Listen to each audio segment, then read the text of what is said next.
one thing that I hate. I can't do weed. Ugh. God. So there's a guy, if I walk outside and every now and then I hear this guy just like hacking up a lung. It's terrible. Like, and this is an enclosed place. You guys, I know Chaz, you've been here, but it's it's all enclosed, so it's like a little courtyard in the middle. So anything that happens, you can hear what's going on. And this guy is just hacking and coughing, and every time I hear him, I'm like, dang, he's either really bad at smoking weed, or that stuff that he's got is just really strong. I don't know. What are you gonna do? Dying. Or he might be dying, which is Yeah.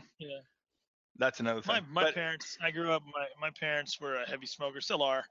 I used to ride their ass about it quite a bit because it was just disgusting. And then nowadays, my parents both wake up. Love you, mom and dad, bless your hearts and all that shit, but your smoking's disgusting. And they wake up hacking up a lung, man, and it's rough. And I mean, it doesn't bother me per se as much as I know it bothers them. It's not like they take pride in hacking up, half their anatomy. So, but yeah, and it's just it's rough sounding and it's terrible, and smoking's disgusting, and vaping is just as bad. So, you guys see that meme? It's like, what's the worst part of vaping? Telling your parents that you're gay. That's something like if there was a time I was like, you know what, I'm gonna get into this, and I'm gonna quit smoking and so on and so forth. And so I took up that whole vaping thing, man. It's just, but then I mean, apparently there's just a ton of ways to do it. There's a bunch of different rigs that you can buy, and it really is just like a huge deal. You can take those on planes. I believe it. Really? Yeah, I didn't know that, but apparently you can take them on airplanes. Typically, the only time I see him is like by a couple tool bags trying to look cool in a bar or a restaurant. Like, oh, I'm not smoking, I'm vaping, and they take that huge long douchebag drag out of that thing and then blow smoke everywhere like they're Snoop Dogg. And it's really frustrating and annoying because I don't want to smell your cigarette smoke. I sure as hell don't want to smell that vape shit, whatever you got coming out, cinnamon flavored buttholes or whatever you got going on in your vape. It's peaches and cream. Berries. It's chocoberry. Yes, you like it? I don't know, man. I kind of feel differently. I'd much rather have that than the cigarettes. You know what I mean? But if we had to choose, by all means, I'd pick that stuff. If I had to be around one of them. But they're passing laws or something now, like to even ban those, just like cigarettes for most establishments. So these things are dangerous, man. They're like hoverboards. They look fun. You can actually you get on one that shit hit somebody with one too. Like you can club someone over the face with it if you're big enough and stuff. Can't do that with a cigarette. Yeah, I got some friends. I got some pretty big ones, man. They're huge. The clubs. Oh. We went in a rabbit hole, man. I didn't even get to go over the top most interesting present that there was. Yeah, I'm sorry. Yeah, I took us a long way around. It comes back to something I just kind of covered. It's actually, they have chocolate. It's called edible anus. It's chocolate buttholes. I've seen those. Like the little chocolates in the shape of like brown stars. Like it looks like it's an asshole.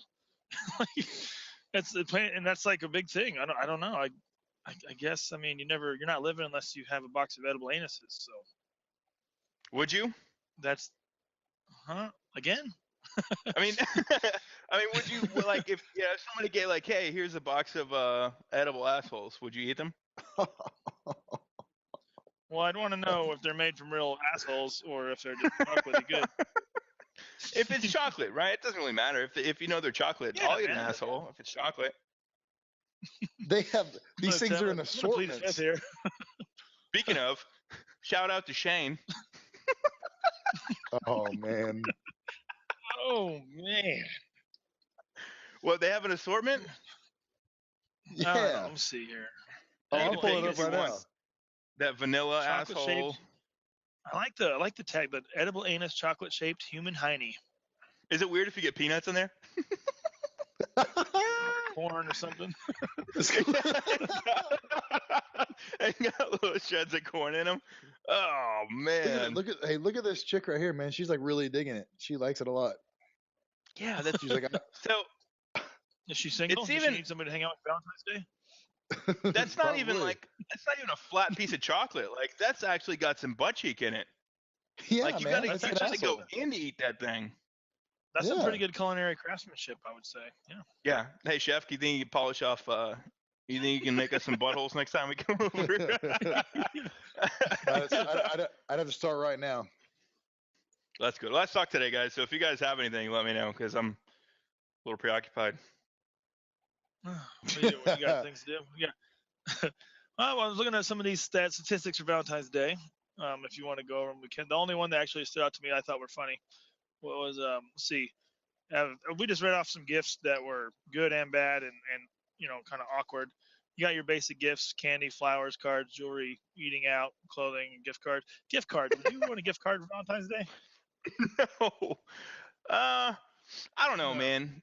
So yeah, I think gift cards. What gift cards tell me is one, you can tell exactly how much they decided that you were worth, right? Because it has an exact dollar amount on it, right? Right. And two, gift cards are. I mean, you can walk into any convenience store and there's a whole like rotating thing full of gift cards.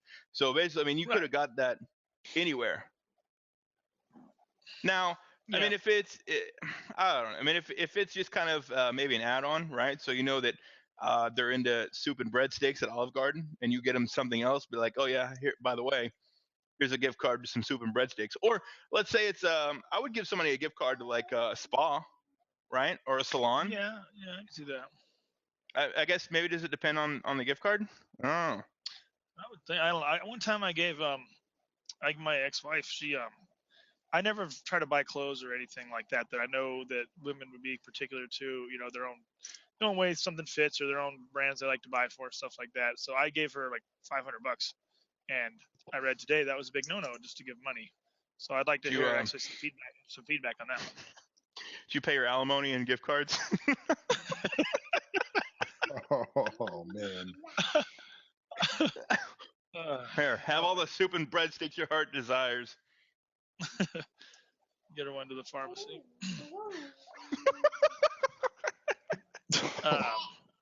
The one stat I thought was funny. See, says the percent of consumers who celebrate Valentine's Day is 61%. The average consumer spends $116 on Valentine's Day. Fuck, man. But the one that stood out to me was the percent of women who would end their relationship if they didn't get something on Valentine's Day is 53%. Are you kidding me? Yeah, like if you don't get me anything, your ass is on the curb. You're done. So, do you guys expect something on Valentine's Day? Like, so let's just say you had a significant other. Like, would you expect something for Valentine's Day, or is that just for women only day? Go ahead there, Chef. I mean, I don't know. I really don't. I really expect nothing. I don't mind either way. It's not going to bug me, and I'm definitely not going to drop the relationship because of it. You're a 47%er. Yeah, I am. I don't know. I think that when you're younger, you try to be extravagant, but of course, as young men, we're just kind of dumb at it. We think $70 in flowers and some chocolates is going to figure it out and get it taken care of.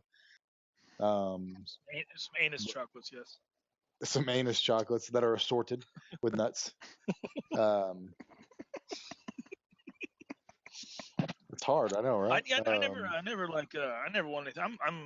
I'm very different in the fact that I like buying flowers. When I had a girlfriend in high school, and I bought her flowers more than once and had them delivered to the office. It was in a very small school, so I felt cool for the day. And then anytime she used to buy me flowers in return, so I've always actually liked getting flowers. And yeah, I know I'm gonna get a hard time for that from you guys probably. But when it comes to like Valentine's Day, my estimation would be, I guess it depends on where you're at in your relationship. If you're kind of, you're still fresh, 0 to 6 months, or even 6 months to a year, and you're kind of still part of that honeymoon phase and still doing all the romantic good things and trying to stick to it, then I would see Valentine's Day would be good. But I would expect most men to take the lead there and not want anything in return. I think I take a Jehovah's Witness stance on Valentine's Day, and their doctrine is pretty. And ask them to do shit for you. Their doctrine, like let's say for Christmas, right? So they don't celebrate Christmas or Thanksgiving or birthdays because you're supposed to just, give love every day around. You're supposed to enjoy your family and do good to them day in and day out, not just on one day of the year. So that's a philosophy that I just started taking. I'm like, why I gotta get you something on one particular day? Why can't I just buy you flowers like on the second Thursday of next month? Like, it doesn't, it doesn't really matter. That's a good approach. I like that approach. That's it. But then you have to actually back it up, which is usually how my relationships end. it's just one day. It's just one day. We're gonna do all those things. It was like that was when I had a job, girl. Yeah, this isn't a surprise. Why can't I just surprise you? And then you never surprise them. Like, but I got you buttholes. Half of them are gone. Right. I honestly think that women underestimate men in the sense of Valentine's Day. I'm not taking away from the fact that we suck at it a lot. I'm not going to take away from that, but I will say that me personally, I enjoy a little spontaneity, and I don't have an issue if that comes my way. But if you're the woman that thinks that the man should constantly be the one that's extravagant and romantic, then you're probably thinking the wrong way. Like cue cards, because those are some big words for you. Yeah. No, I think you got me a subject that I like. You're like somebody who, like, it's got a terrorist has got like a knife to their head, like they're reading cue cards. Your wife is standing in front of you, like with her, like giving you the finger across the neck. I swear to God, I'll cut you if you don't say this. I'm giving her some ideas, is what I'm doing if she listens. She did the other day, by the way. No, I think the expectation is too high? It's too high? Like, I don't know. It is just a day in the middle of February. I mean, it wasn't even a holiday until it was written about in a poetry form anyway, right? I know a little bit about Valentine's Day. But, right, but I mean, maybe the expectation, like, that love is, supposed to be put on blast for that one day. I don't know. These 53% of these quitters are going to give up on shit because they don't get what they want. That's the other thing that I live by is you never set the bar too high. Because if you just go all out one year, then guess what? The next year you're going to have to go like even bigger. You can't just like, buy her a limo and flowers and fly her to Vegas one time, and then the next weekend you give her a gift card. I feel like that shit's not going to shake out the way you want it to. All right? Yeah. But I mean, would you expect her to stay true to form every year and get bigger or better, or? I mean, we're a simple guy, right? So maybe my sandwich gets a little better meat in it next year, or the blowjob lasts a little longer, a little bit faster. But other than that, I mean, no. I mean, I honestly don't. I don't expect anything. Do you, if you're with a significant other and you do well on Valentine's Day, do you expect some sex in return? Not expect, but hope for sex in return. No, but I think so. I'm like everything is fair and equal, which I know this is not the case, and again, probably another reason why I've never been married. But I feel like, right? So if I think it's important, right? So let's say Christmas comes around, you set a number. Like, here's the deal. Here's what we're gonna spend on X holiday, right? Because the last thing is, if I wind up and I go out and I spend $300 on you, and you give me a $25 gift card to the Olive Garden, I'm gonna be pissed. Like, we're gonna fight. I mean, is that unreasonable? Yeah. If I get buttholes and you got $300 worth of shit for Christmas, like, I'm gonna be a little upset, unless it's your butthole. Like maybe it's just where you're at in the relationship. Like if you're far enough along where, I don't know. I guess like like you said, gift cards, maybe even a gift giving would be a testament to how much she gives a shit, cares about you. So. She knows you guys have set the limit, and then she just gets you a gift card, and maybe it's time to send her packing or look elsewhere. That's my point. Is that I wouldn't mind if she got me a box of chocolates, but if she put if there was something else, if I came home and she had done something, or if she, whatever the case may be, if she took a little initiative into it. Hey man, sometimes that's what it takes. I'm not like I said, but this is me specifically.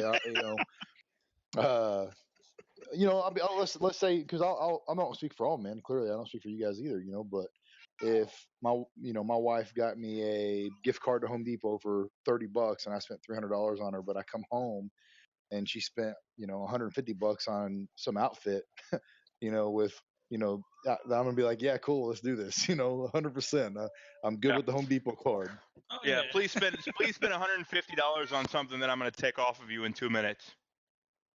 Yeah, I'm totally cool Oh with that. no. You can spend $3 on a pair of fishnets and I'll be fine. Not you, but your significant other. Clarify that right there. I got an You know awesome, what I okay. mean, man. I got this thing for fishnets, man. I don't give a damn. They could be $5, and that's all you need to find your way to my heart. Ooh. So How about this, right? What do you think about this for a gift idea, right? So you just build up this honey-do list, right, over the year, and she keeps nagging, do this, do this, do this, but you save it up for one day. Let's take you, for example, Chef. Let's say for Valentine's Day you cleaned out that damn deep freeze, or maybe cleaned out your garage a little bit, and you're like, hey, honey, happy Valentine's Day. I did some things on my list. What do you think? Good gift, right? You don't have to spend any money. You're doing you're like a dog that's like begging for a treat. Hey, look what I did. This that is would awesome, totally right? backfire, man. Yeah, she would be like, yeah, it only took you a fucking year. That's You what gotta you tell got her me, guys. you were waiting for it. You were waiting for Valentine's No, Day. that's not gonna fly. What about what about stuff like that for Valentine's Day, right? So just like doing something around the house or building something, or I mean, do you feel like you have to spend money? No, I think No, again. go ahead. Go ahead. Shit. I think Oh, I think that you guys know what I do. You said go Somebody ahead, and go. you cut me off. Whatever, man. Goose, Like go. you guys know what I do. Like I like to do all the artsy fartsy kind of crap, and so I'm not gonna bullshit you. I totally use that as a crutch when it comes to gift giving, man. Like I can paint you a picture of your dog. I can make toys of your kids. I can do all kinds of weird stuff, like that you're not typically gonna find in the store, and it isn't gonna cost me a whole lot. So I don't like signing money tags to any kind of sentiment like that. So um, if my significant other were to complain about the cost or instead of the idea, I truly believe it's the effort, not the cost. So yeah, I totally don't think money's a factor in if you're being from the heart, or being genuine with what you're doing for that person. So Man, if a woman puts a monetary value on how much you give a shit about her on a one day out of the year, then there's a problem already. yeah. I agree with that. Again, so that's what I would say to that is What some are you part of that. drinking on there, you? It's What's that bottle it's in your window? Yahoo's. I told you, man. I've had a rough day, man. As soon as I got home, Oh, I'm I not started. judging. I'm just curious what you're drinking on. Is It's that boxed a. wine? I wish, man. There's a lot more box wine. This is it's a vintage 2013 Mark West Pinot Noir, Appalachian, California. Yeah. So this is from Acampo, California, is what I'm drinking on. So Very nice. yeah. Did I tell you the guys a story of when I went to the wine bar last week? No, tell us again. Okay. I probably forgot. So, probably If because it you was any suck. time during the Super Bowl party, I don't remember. So I decided I want some wine, and every now and then I get like a little fancy, like, hey, I want to go do this nice. I want to go, do something really cool. So there's a really nice wine bar up the road, and so I go in. I believe it was Friday or Saturday night, so they were a little bit booked. So I figured I'd go into the bar. We'd order a bottle of wine and kind of do that. So we get in there, and the bar's packed. So then they have to seat us at a table. And so as soon as they're seating us to the table, I figure, well, shit, now I got to order food because, the waiter's going to come take care of us. And if we don't buy food, then we kind of just screwed this guy out of his rotation. And he's kind of getting screwed out of the whole matter. So I'm looking through these bottles of wine, and I find this Pinot Noir, and it's $35 for the bottle. And then he brings it out, and it's from France. I'm like, this shit's French. It's going to be awesome. Can't wait to open it. So he shows up, and if you've ever seen them do like a wine showing, they bring the bottle out, they show you the bottle of wine. You have to say, yes, this is what I ordered. Then they open the bottle, they pour a little bit for the guy or whoever orders the bottle, they taste it, and if they say, yeah, this is what I want, then you pour the lady, and then you pour the man, right? So I go in, he orders a bottle, or I order the bottle, he brings it to the table, and he shows it to me. I say, yeah, that's what I want. I want that French bottle of wine. He then proceeds to grab the bottle by the neck, grab the bottle by the top, and just twist off the cap.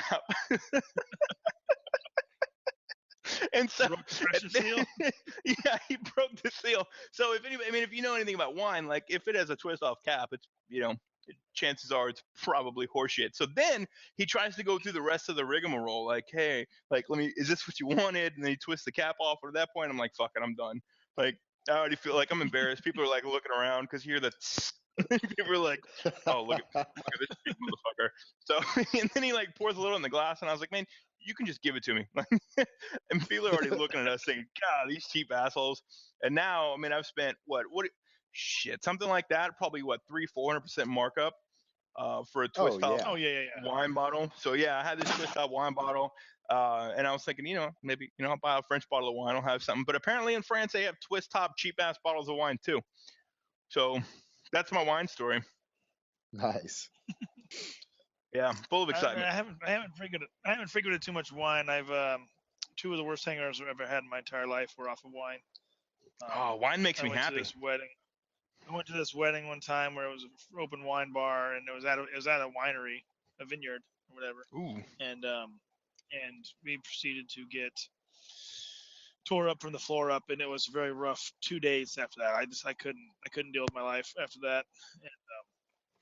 And then I went through my Sopranos phase where I just wanted to eat spaghetti and drink wine and watch Sopranos all the time. And I had too much wine one night, and it was the same thing. 2 days of just misery and pain. So there's some good wines out there. I know there are some good wines out there. I know, but I do stay away from them. I'm a bourbon kind of guy. So.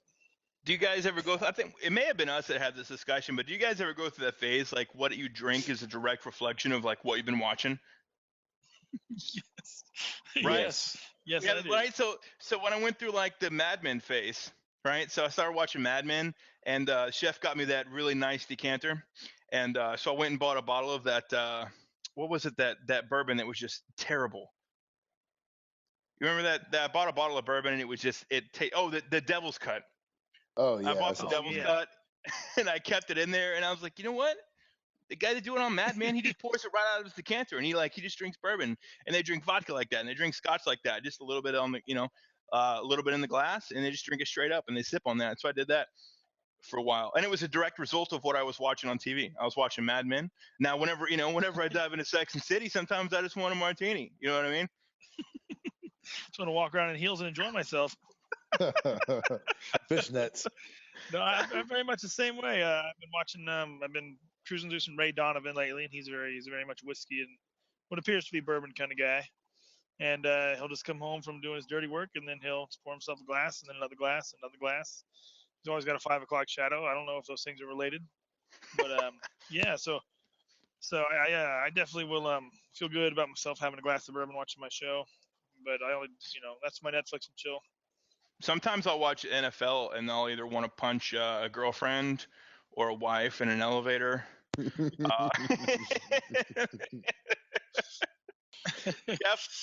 You're fancy. We've been to your house. You got the full, most of the time full. Well, it's fully stocked if people come over. I mean, we actually bring the booze. But do you just kind of have something tucked away that you like to dig into every now and then?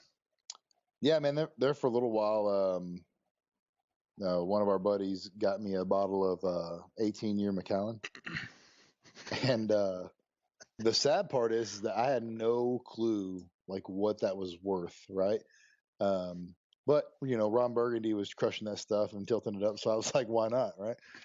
And so, but I'm trying to think of what I was watching, but I was watching something every day, and the guys in there were always drinking it on the rocks, and they enjoyed it, and that's what I was doing. So I was like pouring, just bigger than 2 fingers worth of this scotch in there, and like about a month and a half later, that shit was gone. So I went online to see, hey, I'm gonna refill this bottle. Yeah, that didn't happen. I looked at the price. I was like, no, I guess I'm going lowballing it this time. Are you still is scotch? Is that still your thing? Yeah, I love it. Goose and I got an education about the type of peat and how much peat is in there and all that stuff the other day. But I still do love it. I think it's really good. And the nodes? The tannins. The tannins? Oh yeah, that's what it is. Yeah. You got to snort the tannins. Yeah. That's good. I feel like we. I would say money allowing. and time that we spent together. We typically go pretty highbrow, right? I mean, for the most part. Yeah.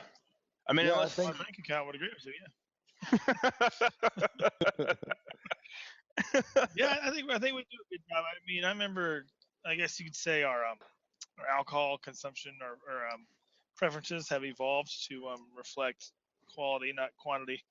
I now, remember being that young kid drinking for the first time, trying to get in as many beers as you can for $20. okay. Yeah, that was gonna be my next question, right? Do you think it's just kind of an as you grow older, your taste buds evolve, and maybe you start to, have a little bit of money and money at all, and maybe don't drink as much, but it's more about quality over quantity instead of when you're young, it's quantity above all else. yes. Yeah, I would agree with that. I also think it depends I on know, the like, mood. go ahead. Well, I think, for example, Dave here is crushing bottles of wine because he had a significant event happen, right? Around 2008ish, there were moments whenever I took the box wine, took the bag out of the box, and just laid it on my stomach and drank that shit right from the bag. So I think it depends on the day and what's going on in Not your your life, finest hour. Not my finest, but I felt pretty great Yeah. as it was going. No, since Chef has actually turned me on to old fashions, I've tried to actually curb my drink. I love those things and tried to perfect them myself. And a lot of my a lot of my tastes now revolve around bourbon and whiskey and stuff. And I mean, I like drinking beer. It's like the next guy, but it just fills me up too much. So I'd rather have the quality over quantity. And I'm not gonna buy, I mean, I'm not above it, but I know what the bottom shelf bourbon makes you feel like versus the middle shelf. I'm not quite made it to the top shelf yet, so I'm probably in the middle region somewhere. But and I like to and I don't know. I mean, it sounds really stupid, and but I mean, when you straight lip a bottle of or a glass of bourbon with no mixer, nothing like that. I feel like more of a man sometimes. I feel like James Bond Sure. every now and then. Yeah, for So Right. sure. I mean, like if I want to mix like a shot of bourbon and a glass of Coke, I don't tend to do that out in public. Do you guys know at this point in your lives? I think we've like every alcohol does a certain thing to you. So right. So do you know like what you're gonna have a good night on? Like what you're gonna wind up fighting somebody on? Jack Daniels is the one that has in the past made me violent. Um, I don't think I've actually had Jack Daniels for probably 10 or 12 years now. But I mean, it all depends on what time of day too. I don't like vodka, but I will drink a Bloody Mary at any given point in the day. If somebody's offering, I love Bloody Marys, so that's the only kind of vodka I'll drink. That and Crown Royal is one of my favorites. And then we try and we're trying different things now. We're doing we're making our own bacon infused bourbon now. So the things Mm, that I know I like now, I drink now are basically the kind of happy buzzes I can have, and sociable ones. And I'm always kind of a giddy drunk when I drink beer or whatever. Have some beers, and I weigh 250 pounds, so it takes a lot of beer to get me on my ass. So right. So mine. So I think the last like big the big one. It was on my birthday. It was a few years ago. So we went to the St. Patrick's Day parade. We got a bottle of Sailor Jerry and just started crushing a bottle of Sailor yes, Jerry at 9:30 in the morning. And by the time that I got done, I was so wasted. The significant other at the time, um, I was so mad. She brought me out a birthday cake, and I was so mad for no reason that I punched the cake in two, and I just stormed out of her house. It was not good. It was so yeah. So ever since then, I think it's rum. I think it's rum that does it. Like bourbon will just kind of it's like a steady build. Beer again, I can drink all night, so I get like way bloated and feel disgusting ever before I get drunk. yep, Wine makes me yep. happy. Vodka is one that just gives me a really bad hangover. I always get a really bad hangover. Like my head hurts and I feel gross and disgusting the next day. Yeah, So I don't know. I vodka like when I'm go ahead, man. no, you your When I mix like liquors and beer is when I probably get the most violent because I just get stupid drunk. But what I would say is, and if she hears this, she's gonna be like, "You're an idiot." But if I this is not a joke. If I drink Hennessy at all, like if I have a couple of glasses of Hennessy, I all of a sudden turn into like somebody that's fucking unstoppable in the bedroom, and my significant other, she's like, "Get away from me." I'm serious. If she sees me with Hennessy and I've drank it, she's like, "No, you ain't touching me tonight." And I don't And know a what it fish is. sandwich. And I mean, it's bad. So Hennessy yeah, and a fish sandwich. Funny you mentioned that because I remember that time you had a bottle of Mad Dog and you were completely stoppable. Oh yeah, that was terrible. Your promotion. I was broke at the time, and it was your promotion, and I had $4.95 to my name, so got you that bottle of Mad Dog and put you to sleep, girl. Oh yeah, Yeah, that's right. That's because he was like he tried to crush it from out of nowhere. He did. He did. Well, even in your 30s, you can make dumbass mistakes.